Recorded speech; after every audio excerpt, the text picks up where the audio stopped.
Hello everyone, and I hope you're all doing very well. Today we've decided to do something that's been on the list now for about 3 years, requested by you guys, and I just have put it off and off and off because it's something, you know, it's just something we don't, I don't know, it's just, I have avoided it. There you go. I'm doing this for the first time without any script to see how it goes. You tend to be more honest if you don't have a script, I always find. So, how DCS can help with mental illness. Now, loads of you have come forward and seen that you want to be involved in this video, but to be honest, I think it's going to dilute it a little bit. Literally, I don't know, probably 50 plus of you have come forward to say that DCS has helped you with mental illness, but I have talked to you and got the reasons behind it, and so I'll blast them out in this video. Oh, sorry, the original listing was from Dr. V.N. Wolf.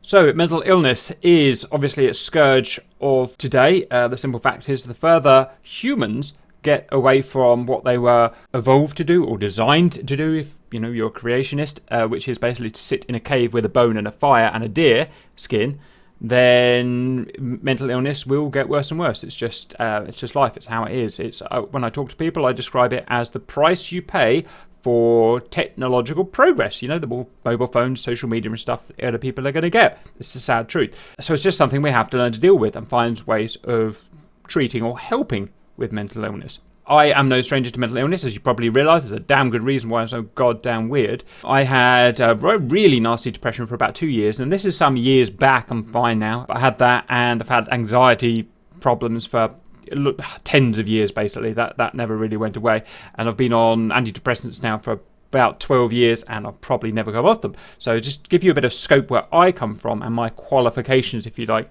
for talking about this. One of the things I got from you guys is that DCS can help you with your illness by the immersion factor, in that when you're flying around inside DCS, especially if you've got your VR on or whatever, you're truly immersed in it, and you have your anxieties, your depression really takes a back seat, and that can help. And that's true, I'm sure. However, I would say that would be true for a lot of different games. I'm not a gamer, so I don't know games. Hit me with some game names, RC.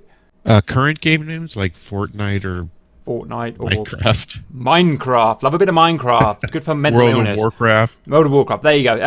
I'm sure they all have the same effect as DCS in being in the moment, in being what we call mindful, and not thinking about your worries, but instead you're concentrating on something else.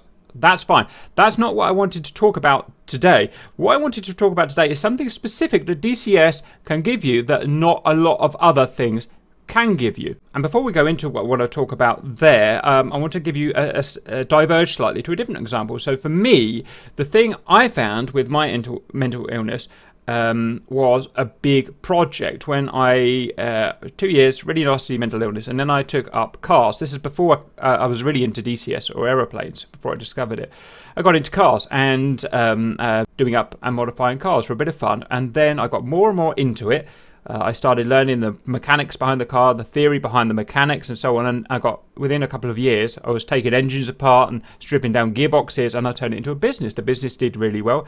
It ended up failing in the end, but I didn't have any control of that. You know, I had other problems. And because it was such a big scope of works, learning about how the mechanics, you could spend 40 years on mechanics and still not truly know everything. It kept me fully involved, and it kept my brain in a really good, because the brain wants to do things. Everyone's brain wants to constantly learn. That's what the brain's for. And if you can keep it busy learning like that in a big project, then the mental illness, well, it's not a cure. There's no real cure for mental illness, but it really does help.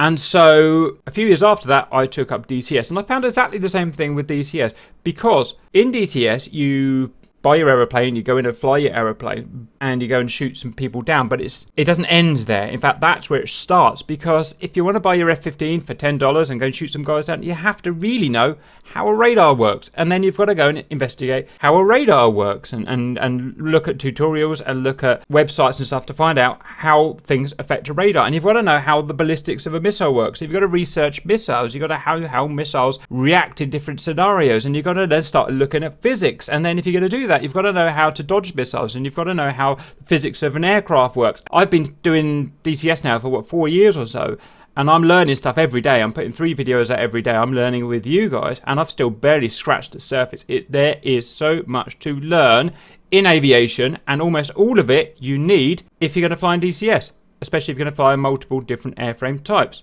And it's this need to be able to really do DCS well. You've got to learn all this stuff, everything about navigation and communications and radars and sensors and stuff like this, and you never stop learning. And this is why I think DCS World is so good for mental illness, from my experience and from talking to, I don't know, probably nearly hundreds of you guys now. And whereas other video games won't go there. Minecraft, I don't know, I've never played Minecraft, but you don't have to know a lot of background detail, I'll imagine. There's not that need to require to research everything. There's not that structure. That's another thing DCS gives you. It's a structure. You have to learn about this. You have to watch these 50 tutorials, and you have to read this book. You have to do that. If you want to be able to fly all these planes, you've got to know all that stuff well. Minecraft, I don't know anything about it. I'm sure it's very good, but I'm sure you don't have to do that. I don't know, Counter-Strike or whatever. You shoot your gun and learn a couple of bits about guns, and that's about it, really. You don't have that big structured learning process that you must get into. World of Warcraft, I used to love World of Warcraft a long time ago. Great video game, get really immersed in it, really addictive. I found it quite a cool thing to do. However, you don't have that big background learning thing. It's not really keeping the brain happy, which is what I said, it wants to do. It wants to be in there learning everything about everything from every single angle. You don't need that in Warcraft. You just need to know what sword does what and stuff like that. It's just, if you know what I'm getting at here. But just to reiterate, I recommend DCS, whether you're doing it as single player or multiplayer. I always recommend multiplayer because there's nothing better than bringing guys into, for instance, the Grim Reapers that are unsure of themselves. They've got anxiety problems, and a lot of them do. DCS, for whatever reason, just attracts mental illness. I don't know why, and it's not a bad thing. It's a really good thing. Bring them in. 2 years later, they're loud, shouting, confident, and you can see these youngsters grow that have come from, basically a shaking little shell. It's really good. So we recommend multiplayer. Single player, if you don't want to do multiplayer, that's absolutely fine. Single player, also very good for the reasons I've said. Constant research needed, structured research needed, lots of thinking, lots of looking in, talking to people, discussing things, watching videos, and so on. Just to finish off, I'm just looking at stuff here from the stream, as it's just a good way of immediate feedback. Sure does help with PSD, even though think of the irony of how relaxing successful rocket strike is. Yeah, it's quite funny, and that's a good thing about a simulator.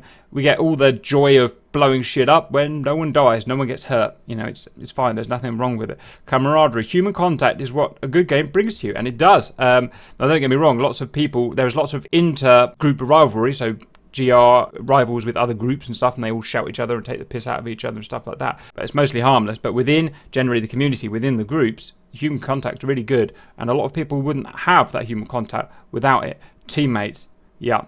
And it helps with a lot of friendships. So my kind of like lifetime friends now, I've made from within GR and within the community. So absolutely, it's a good part of multiplayer. I was going to say, for me, it was not too much the game, but it was the friends that playing with them. Yep, so another good example there of multiplayer. If from a point of view of a viewer, the guys makes us feel part of the Reapers. Yeah, I mean this isn't about the Reapers at all. This is purely about DCS, but yep, that's another good example, because people like us bring people in and make us feel part of the group, which is fine. DCS brings people with a similar passion of planes together, and usually a more mature people too, because DCS requires a more intellectual approach. That's true. Everyone's welcome, obviously, but yeah, absolutely. So you can find people that are like you, more intellectual, if that's your thing, and so forth. That's generally the kind of sort of feedback I'm getting from various guys. It's just a really good thing. That's all I want to say. I don't want to take any more of all of your valuable time on that. Anything you want to add to that, Super RC? No. Super RC. We're going to have to go and work on Super RC's mental illness. He sounds very depressed at the moment. I don't have much to. He doesn't have much. I don't have much to add to this one. Right. I hope that was useful anyway. It's just my 2 cents on it, and I'll see you later.